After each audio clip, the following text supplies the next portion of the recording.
तपाईहरुलाई नमस्कार। म फेरि पनि यहाँहरुको माझमा मेरो YouTube च्यानल रमला तामाङ गुरुङको भ्लग लिएर आइसकेको छु। अनि आज चाहिँ म एप्रोन लाएर के गर्न लागेको छु भन्दा नि साथीहरु, म चाहिँ माछा पकाउन लागेको छु। साथीहरु यो चाहिँ आधी केजी 1 केजी हैन है साथीहरु, यो चाहिँ पुरै 1.5 केजी माछा हामी पकाउन लागेको छु। यो कराईमा यति ठुलोमा आज हाम्रो भान्सामा यति धेरै खाना बन्नु आँटेको छ है साथीहरु। अब म कसरी बनाउँछु भनेर मेरो रेसिपी चाहिँ म तपाईहरुलाई देखाउने छु। लेट्स सी, हेर्दै गर्नु होला भिडियो। माछा साथीहरु, माछा म चाहिँ यसलाई सिम्पल तरिकाले मेरिनेट गर्छु है साथीहरु। मैले चाहिँ केही लगाएको छुइनँ, यहाँ त नुन बेसार मात्रै लगाएको छु। अनि यसलाई यसरी मोल्दिन्छु है साथीहरु। अदुवा लसुन चाहिँ म लास्टमा हाल्छु है टमाटरसँग। हेर्दै गर्नु होला कस्तो बन्छ। नरु नानी नरु किन रुक यो खिली बस्छ तिमी चाहिँ? मम्मी काम गर्दै हुनुहुन्छ। सो म चाहिँ सुरुमा टाउको हाल्छु है साथीहरु, किनभने टाउको चाहिँ बेसी पड्केर तेल उछिटिन्छ नि त। अनि यो समस्या चाहिँ म अगाडि टार्छु, सुरुमा दुःख भोग्छु अनि लास्टमा सुख लिन्छु है साथीहरु। मैले हालिदिएँ।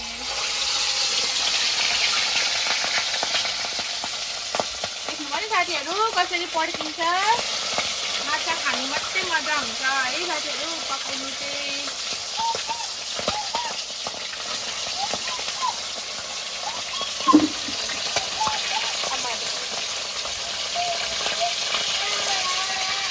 साथीहरु देख्नु भयो नि कति पड्किन्छ। माछा पकाउनु is very risky. Skin care गर्नेहरुले माछा पकाउनु सक्दैन है साथीहरु, मैले जस्तो। मोबाइल चाहियो, मोबाइल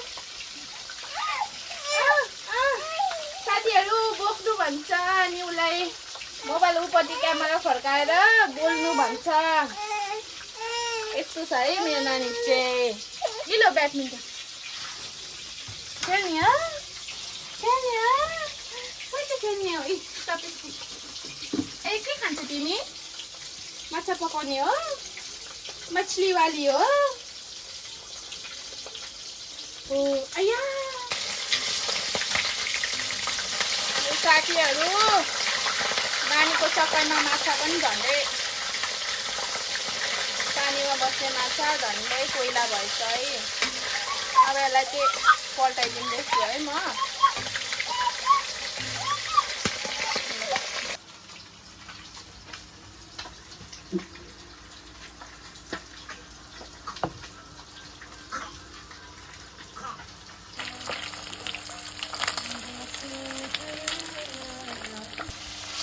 साथीहरु मैले चाहिँ तेलमा मेथी पड्काएँ, त्यसपछि चाहिँ प्याज पड्काएर अनि टमाटर हालिदिएको है साथीहरु। अन्त यो माछाको ग्रेभी पकाउँदै गर्दाखेरि चाहिँ साथीहरु मलाई के याद भयो भने नि साथीहरु, यो माछा चाहिँ भेजमा पर्छ कि केमा पर्छ हौ? भाइ मेरो अनुहार देखेको छ साथीहरु? यो माछा चाहिँ भेजमा पर्छ कि केमा पर्छ हौ? माछा त प्योर भेज हुन्छ भन्छ हैन, अनि अन्डा पनि भेज हुन्छ भन्छ है साथीहरु। अनि कसरी क्या यो कुरा चाहिँ कन्फ्युज भइरहेको छु। तपाईहरुले भिडियो पुरा हेर्नुभयो भने चाहिँ कमेन्टमा भनिदिनु होला ल माछा केमा पर्छ भनेर। यतिको भइसक्यो साथीहरु, मसला पाकिसक्यो। अब चाहिँ यसमा म झोल हालिदिन्छु। साथीहरु हाम्रो घरमा चाहिँ माछाको झोल सबैले मन पराउँछ है, सबैले नै माछा मन पराउँछ। यति झोल हालिसके। अब यसको माथिबाट यसरी धनिया छर्काउने हो। अनि यो उम्लिनु सुरु गरेपछि चाहिँ म यसमा माछाको पिस हालिदिन्छु। अनि उम्लिनु दिने, त्यसपछि मामसँग खाने। अनि अब चाहिँ म एकछिन क्यामेरा अफ गरेर खाना बसाउँछु है। गाह्रो छ हौ साथीहरु भिडियो बनाउनु मलाई।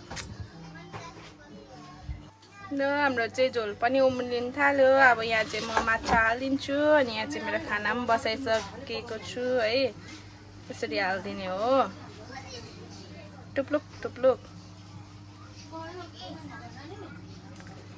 के गर्नु, यसरी हालिदिनु पर्यो। ला साथीहरु झोल भन्दा पनि धेरै त माछाको पिस नै भयो जस्तो छ। मेरो छोरीले एउटा गाना गाउँछ क्या, मछली जल की रानी है जीवन उसका पानी है भन्दै। त्यस्तै मैले चाहिँ मछलीलाई पानीमा चाहिँ हालिदिएँ, तर तातो पानीमा, तातो सुपमा है। मछली जल की रानी है जीवन उसका पानी है। अब यो चाहिँ उम्ल्योपछि खानालाई रेडी। अब खाना खाँदा भेटौँला।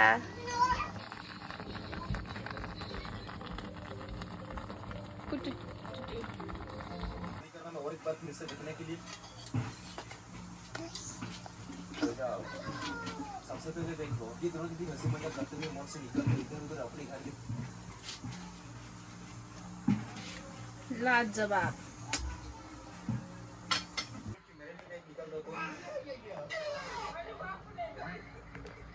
हमारी मोटी दीदी इस दुकान में काम करती है, तो हमारे लिए एक ताजा सा ग्लास दिखाने वाली थी, और वो भी पूरा चकाचक वाला।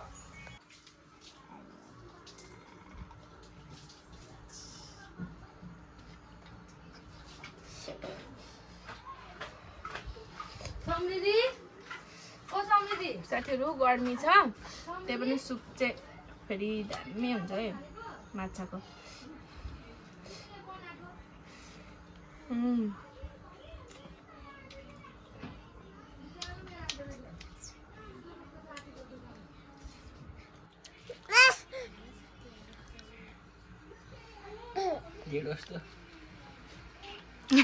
ढेँडो जस्तो अरे मिठो छ, दामी दामी रमला गुड है।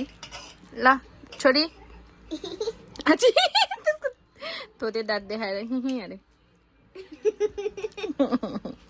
यो खानु न, खानु छिटो। यो चाहिँ मेरो छोरीको सानोको भएको हो। ल